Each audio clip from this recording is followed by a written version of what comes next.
Existe-t-il une limite quand les jeunes entrent de plus en plus tôt dans l'univers virtuel et ses dérivés? D'ailleurs, ils savent tout faire en même temps, tuer les méchants et répondre au téléphone.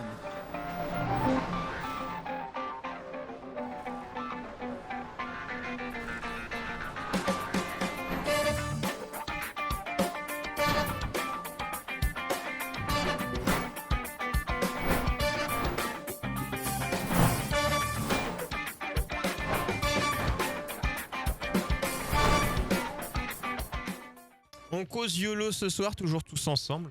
On sera un peu plus de 22h30, les amis, un tout petit peu. Et ce soir, pour la dernière, eh bien, on va parler anecdote du YOLO Show, saison 1, saison 2, des choses qui nous ont marqué, parler des sujets qu'on a aimés. Mais en fait, Troyer parle pas du même. De quoi moi, le premier film, on va en reparler, on va se battre. Moi, je me bats. Troyer parle du film I Choose You. Non. Pas grave, on se battra en antenne, Easy, t'inquiète pas. Du coup, anecdote, on parlera des choses qui ont été faites, pas faites, de l'origine du YOLO Show. Si vous avez des questions sur tout et rien qui se sont passés dans ces émissions. Cette fameuse fois où Troyer et Easy se sont battus. Ouais, je vais retrouver parce que je vais me battre en antenne. Je vais y retrouver une vidéo. Mais moi, j'y crois. Donc le YOLO Show. On peut peut-être commencer par ça, les origines du YOLO Show. Parce qu'à la base, c'était pas le YOLO Show. Vraiment. Alors, je disais, c'est la 2e saison, déjà. Oui. Et oui, à la base, donc du coup, c'était quoi à la base, ah oui, avant saison 1, c'est ça? Et oui. Avant, est-ce que Nono, alors Nono, parce que nous on sait, alors avant le YOLO Show, donc saison 1, on a lancé l'émission au niveau du confinement d'ailleurs, hein. C'était mars-avril, je sais plus, 2020, et Nono se décompose. Mais avant, même c'était l'année d'avant ou l'année sûre d'avant, je ne sais plus. Il y avait une émission qui avait été lancée, qui n'a pas duré longtemps sur la Cooldown TV et qui est la genèse un petit peu. Est-ce que tu t'en souviens, Nono? Une émission un peu podcast, un peu dans le même style. Déjà, ça me dit quelque chose, mais alors j'aurais pas le nom. Ah. Tu rigoles? Tu fais de la gueule du monde? Non, mais tu étais dedans. Le podcast. Ah merde. À la Cooldown. Ah oui, c'est ça. À la Cooldown. Oui. Ah ça. Oui. Oui. Bah, il y a eu un certain nombre de podcasts Cooldown où on était 4 ou 5, je sais plus, ça tournait un peu, on devait être 5 à chaque fois. Et donc, c'était un peu l'ancêtre du YOLO Show. Il y avait des news, il y avait des sujets de discussion, et c'était un podcast qu'on diffusait ensuite en podcast audio. Nono, tu étais souvent dedans quand même, je crois pas me tromper. Je crois que j'ai fait quasiment toutes les émissions. Ouais. Il me semble bien. Ouais. Et le mec, il s'en souvient plus. Bon, bah, je dirais plus rien sur toi, Troyer, qui se souvient plus de tes émissions. Et dedans, il y avait des chroniques aussi, des chroniques sur les gadgets d'Arwenia, par exemple. Ouais, c'était drôle ça. Il y avait des chroniques, je me souviens, elle avait des news. Un panier de basket à mettre aux chiottes. Elle m'a dit que c'était pour voilà, toi. Exactement. Et bon, c'est un peu les origines du YOLO Show.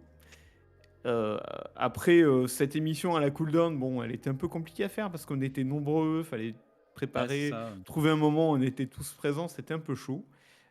Et du coup, avec Troyer, on a lancé le YOLO Show. Et au début, le YOLO Show, c'était, tu te souviens, Troyer, c'était de la libre antenne. À la base, on faisait parler les gens, quoi.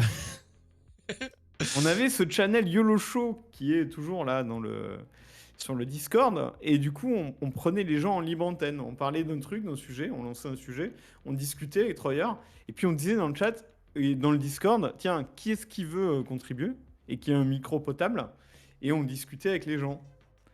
Mais, alors oui, ça c'était la saison 1. Et oui, dans le chat, je mets une vidéo. Moi, je suis toujours sur Pokémon. Moi, j'ai la hargne. Oh là là. Ah, ça, c'est mon trait de caractère. Ça, c'est la hargne et la rage de vaincre. Jusqu'au bout. Voilà, on peut continuer. Oui, c'était à la base, on voulait faire parler le monde. Et le cimetière est compliqué à faire parler. Du coup, on a changé complètement. Non, c'est pas vrai. Il y a des soirs, en fait, c'est bizarre. Il y a des soirs où ça marchait bien, où il y avait vraiment du monde qui avait des trucs à dire. Mais évidemment, les soirs où il y avait pas grand monde qui avait des sujets où ils voulaient contribuer, bah du coup, c'était un dialogue entre Troyer et moi. Et l'aspect libre antenne se perdait un peu, quoi. C'est ça. Et en fait, c'était un mix de... on avait moins de monde, on prenait l'habitude de causer entre nous, et après... Euh, Ah oui, il est pétrifié. Oui, Ouais, non, enfin, mais c'est non, pareil. si les larmes, on est toujours dessus, mais si les larmes Là, de Pokémon attendez, ne l'ont on pas parle de ressuscité, Pokémon. On parle du sujet précédent. mais il serait pas Le ressuscité sans les premier larmes de film, Pokémon. Voilà, le c'est bon. premier film d'animation Pokémon dans lequel Enfin, il meurt avec des quelqu'un meurt. guillemets. Il meurt avec des guillemets. Oh. Stop, je vous demande de vous arrêter. Allez, c'est fini. Mais on parlait bien du même, on a compris, c'est fini. Donc oui, on devait faire parler le monde. Ça marchait moins des fois et on a décidé pour la saison 2 de se dire... on avait déjà des invités de temps en temps. Et on a décidé d'inverser plus d'invités par rapport à la saison 1 et moins on invite les gens directement du chat en vocal, quoi. Mais alors c'est marrant parce qu'on a décidé de faire toute une saison spéciale invitée, mais au début de la saison on n'a pas eu tellement d'invités. C'est plus vers la fin. Deuxième partie. On a un peu galéré à trouver des invités au début. Alors que finalement c'est pas si dur, mais c'est juste qu'on n'avait pas le bon rythme, la bonne façon de faire. Ah. Et, et donc, je sais pas, peut-être 4 ou plus. Hein.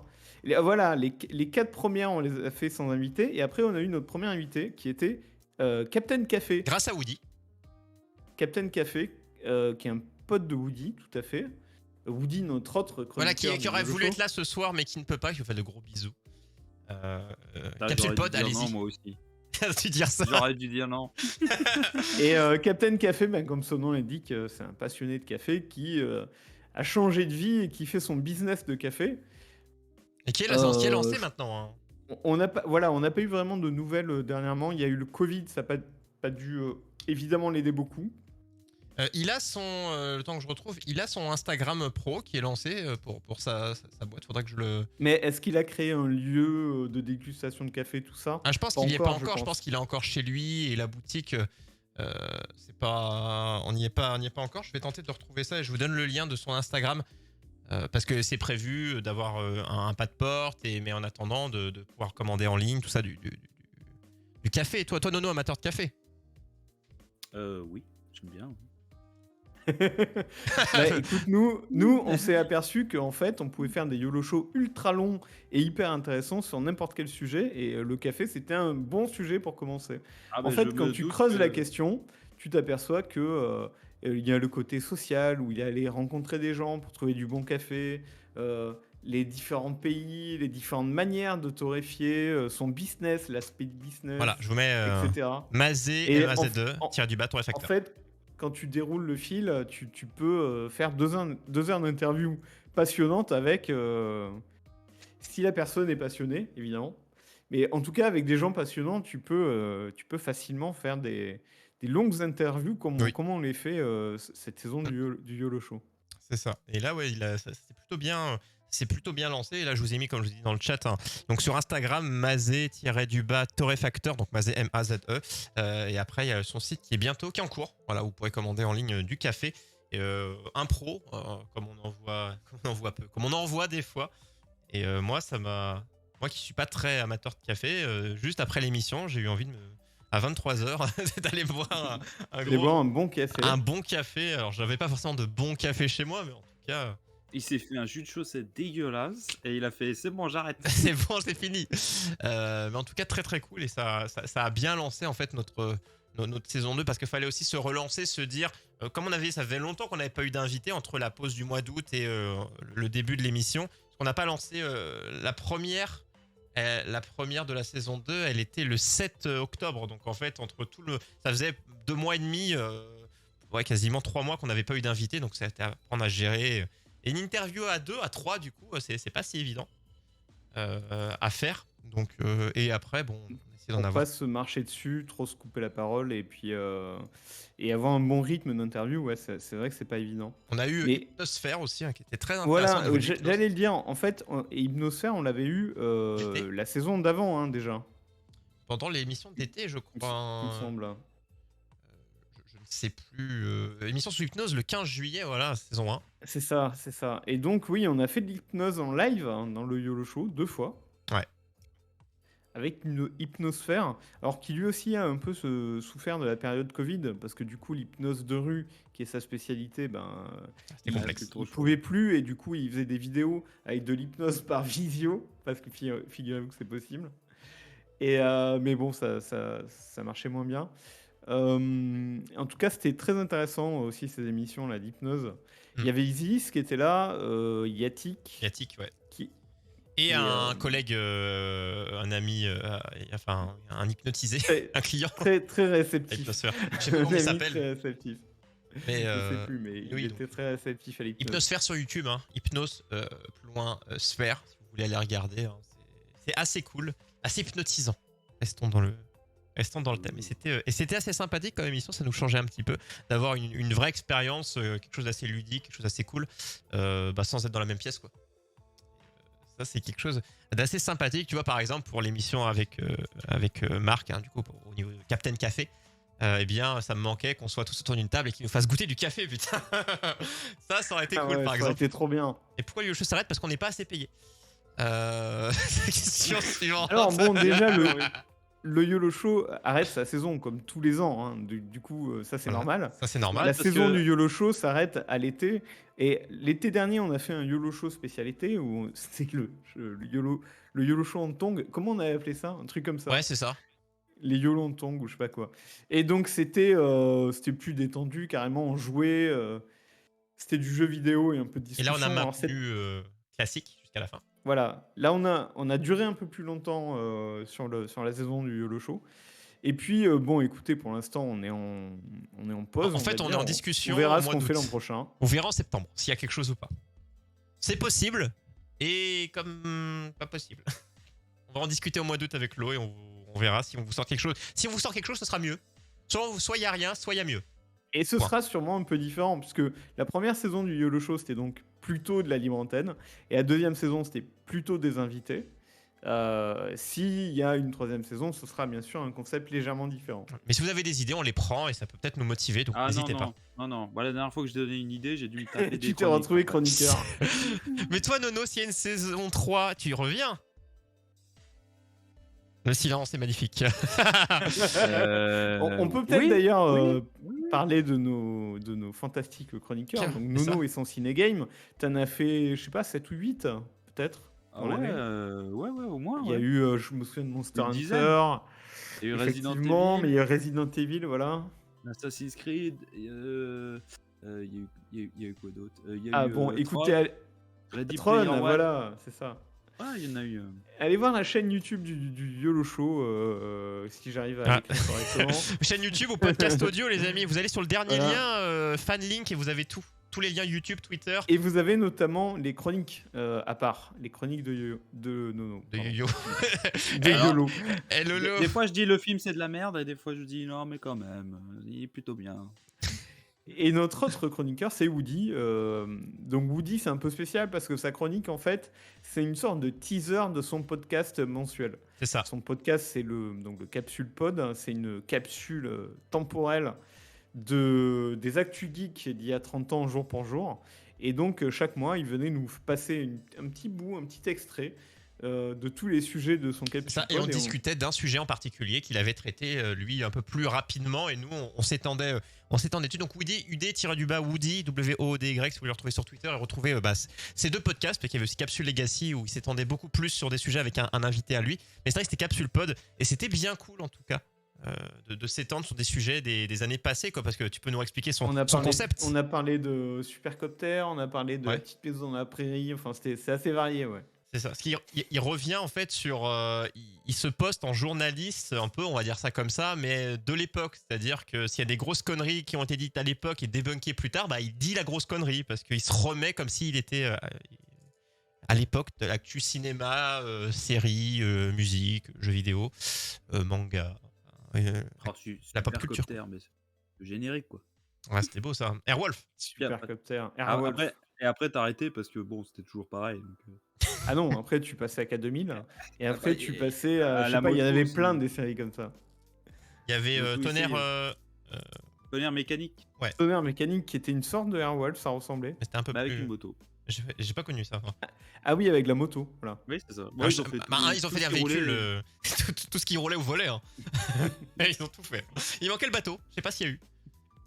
Il y a sûrement eu. Mais tu tiens un concept là. Chut, ne dites pas. Voilà, on est en petit comité, il n'y a pas de problème. Donc voilà, Woody qui encore une fois aurait voulu être là, mais non. Tu vois, il a trouvé une bonne excuse. Nono n'a pas réussi lui. Et Woody qui nous a aussi accompagnés sur des tas de sujets de lutherie. Alors, au moins 2 fois, il est venu 2 fois pour de la lutherie. Donc, Voilà, parce en tant que qu'il lui aussi, luthier, comme notre ami Captain Café, lui il s'est recyclé dans un autre domaine et a créé son entreprise où il fabrique notamment des guitares. J'ai notamment parce que c'est souvent à cordes. Mais où il a lancé sa boîte, et pareil, hein, à partir de son Twitter, si vous voulez, il est complet apparemment au niveau des commandes jusqu'à fin d'année, donc très bien, GG à lui. Il a Alors, ce qui lancé est marrant, sa c'est boîte en qu'il début d'année 2000. il est sur Twitch aussi. Vous le voyez fabriquer des C'est ça. guitares sur Twitch. Rentabilise. Il a bien raison. Donc, tu peux commander ta guitare et le voir la fabriquer. Ça, c'est J'aurais génial. voulu être là. Être un ça me artiste passionne, en Non. Non, bon, ça, j'ai abandonné. Être luthier. Non, en vrai, ouais, je sais Mais pas, tu peux réécouter Ouais, non, les c'est- émissions ou tu peux le voir sur Twitch, mon cher Nono, le voir bosser sur ses guitares, répondre aux questions de comment il fait quoi. Et c'est assez cool avec plein de caméras ou avec ses différents outils et autres. Et c'est assez bien Ouais, plein foutu. d'angles. C'est vraiment bien foutu. Ouais. Encore une fois, hein, vous le cherchez, vous n'aurez pas trop de mal. C'est Undead-Woody sur Twitch. Et autrement, son site internet, woodylutherie.com. Comme ça, au moins, vous pouvez, pour vous, ou des potes ou autres, avoir une guitare ou autre personnalisée. Il faut aussi des réparations, si vous en avez une. Alors évidemment, c'est compliqué d'envoyer par la poste. Je sais pas trop comment il. Mais bon, si vous êtes. Je sais pas dans quel coin il est d'ailleurs, Woody. Mais bon, vous le contactez et vous gérez ça avec lui.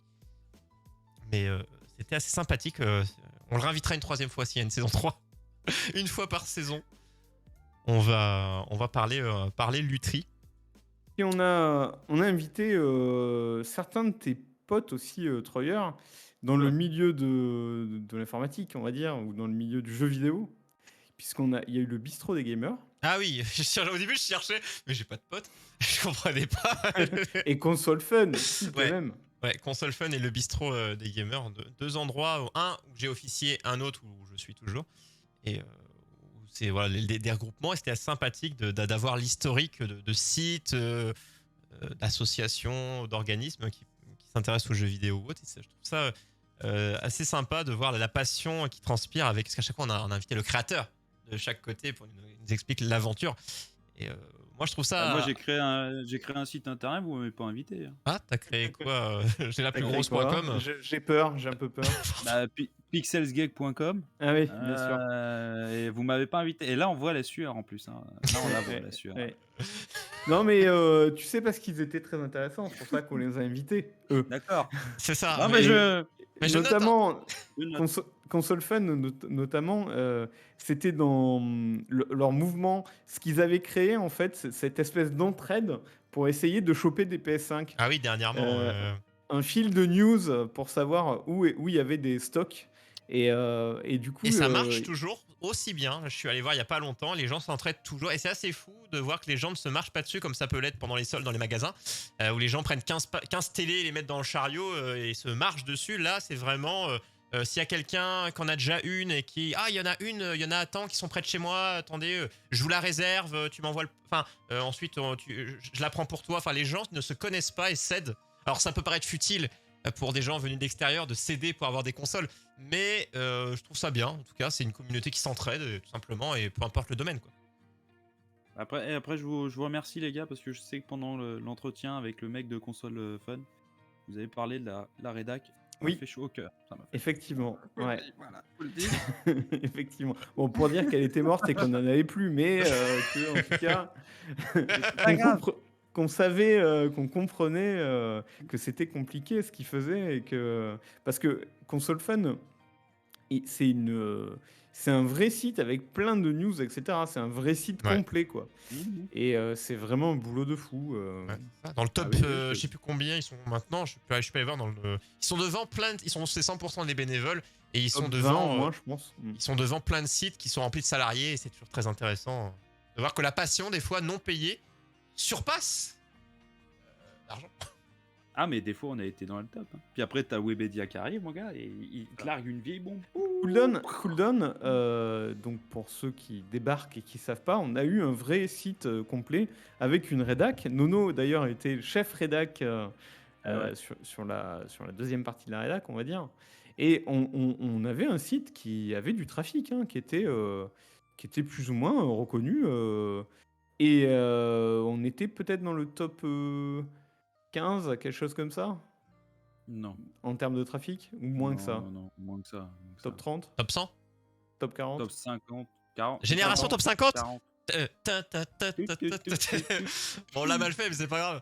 Non, mais il y en a énormément des sites. Mais C'est bouché, après, ouais. on pourrait faire une émission là-dessus, mais c'est hyper compliqué.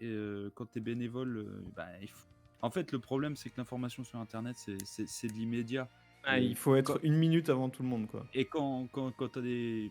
je cite parce que c'est quand même le plus gros site, mais quand t'as des trucs comme jeuxvideo.com en face, les gars, ils sont payés à ça. Donc dès qu'ils ont la news, ils la sortent parce que il faut que ce soit dans l'immédiat. Et même, comme ils sont dans le métier, ils ont les contacts. Ils ont... Voilà. Donc, Et oui, et une fois que t'as cliqué sur la news sur un site, tu la regardes pas sur les autres parce que tu la connais. De toute façon, en général, les petits sites fonctionnent parce que fonctionnent grâce aux gens qui se disent ah ouais non j'ai pas envie d'aller voir les gros parce que pas comme les streamers. Beaucoup de gens ne regardent que des petits streamers parce qu'ils ont pas envie d'aller voir MV, Domingo, Sardoche. Non mais ça je comprends totalement. Mais oui, quand tu veux une grosse actu des fois, hein, tu vas te dire bah tant pis même si j'aime pas aller sur jeuxvideo.com j'y vais parce que c'est l'info mais il me la faut et il me la faut pas demain mais il me la faut maintenant quoi. Là il y a aussi entre guillemets le pessimiste, enfin pas le pessimiste, mais je vais te dire que t'as plus forcément confiance dans les tests de gros sites comme ça où tu poses des questions, ouais. Qui sortent comme quoi, ouais, tu te poses des questions, tu te dis tiens c'est bizarre qu'ils te mettent encore, je sais pas, le 40e Call of qui est pareil, il est encore 18, tu vois, tu te dis moi c'est bizarre. C'est le fameux 9 IGN. Ouais, voilà. Mais tout le monde se fout de la gueule d'IGN pour leur notation. Il y a toujours une place à prendre, n'empêche, on le dit, là ça a été la galère pour Cooldown parce que X et Y raison, hein, interne et parce qu'en externe c'est pas si simple non plus. Mais il y a vraiment une place à prendre pour des gens investis et qui se donnent pour se faire une place dans un classement en phase de pro. Hein. C'est beaucoup de temps, c'est énormément de temps. Mais c'est possible et il y en a plein, moi j'en connais, enfin il y en a certains qui, j'ai plus leur pseudo maintenant mais qui moi étaient chez Console Fun et on rédigeait des trucs pour jeuxvideo.com après en tant que pigiste, salarié, donc en fait de bénévole à salarié c'est des tremplins. Hein. Aujourd'hui chez jeuxvideo.com il y en a quelques-uns qui viennent de Cooldown. Hein. Ah mais j'ai vu, il y a des noms que j'ai fait, ah ouais tiens je connais aussi de là donc... Aujourd'hui jeuxvideo.com... Ils nous les prennent tous. C'est toute la merde. Non mais il faut l'avouer. Je trouve que ça a fait ça ces dernières années et là on est arrivé à un pic en bas là. Alors c'est quoi pour toi le bon... Moi j'aime bien GameWave par exemple. C'est quoi le bon site pour toi? Je vais sur Actu Gaming de temps en temps. Je sais que c'est des bénéfices. Après, et moi pour vous dire ça fait longtemps que je n'ai plus consulté vraiment. Avant moi il y a l'époque peut-être à l'époque collège lycée c'était jeuxvideo.com à fond, peu de game culte un peu, enfin un peu comme tout le monde parce qu'il y avait une espèce d'ambiance entreprise petite boîte tu vois. Ouais, elle est grosse mais elle est accessible, tu la sens sympa. À l'époque ils étaient où? Ils étaient elle est grosse mais tu la sens. Ouais, ça, là. mais tu vois maintenant je crois que vraiment aller sur un site d'actu de jeux vidéo pour chercher de l'info, je crois que ça fait des années que en général si j'ai les infos j'ai dans mon fil Twitter. Je pense que les réseaux sociaux ont changé la consommation. Mais quand même, bah oui, mais une partie de son fil Twitter, c'est quand même des gens qui RT. Mais du coup, moi, c'est un peu tout. Du tweets d'articles. Ouais. Voilà, du coup, je ne pourrais pas dire vraiment, je vais sur tel site ou mes infos viennent de tel site tellement c'est Twitter, c'est plein d'infos, ou alors des streamers, ou alors c'est vraiment comme à l'époque, tu vas sur jeuxvideo.com ou n'importe quoi et tu vois l'accueil de l'actu. Moi, ça doit faire 7-8 ans que j'ai pas eu ce réflexe. Ah bah tu loupes rien, je veux te dire. Tu loupes rien. Bon, en tout cas, ce que je peux vous dire, c'est que le site Cooldown, lui, il va revenir, un de ces quatre, sans doute, un peu après la rentrée. Et ce sera plus un site de news, ce sera un site, on va dire, communautaire Cooldown, où il y aura un peu les actus de Cooldown, et puis les events IRL, les events online, et puis le contenu, les vidéos, etc. Mais en tout cas, ce sera Cooldown, quoi. Ce sera centré autour de Cooldown. C'est ça. Soyez présents les amis. Et sinon qu'est-ce qu'on peut jusque-là, du coup je vois le temps qui file, on va bientôt faire le dernier jeu de la soirée, le blind test, parce que ça peut être la dernière anecdote ce blind test avant de le faire, on peut le raconter, c'est que ça fait à peu près 6 mois qu'il doit être fait, enfin qui est prêt, mais à chaque fois on a, il faut le dire, pour les YOLO Show, on a 3 structures, ça dépend.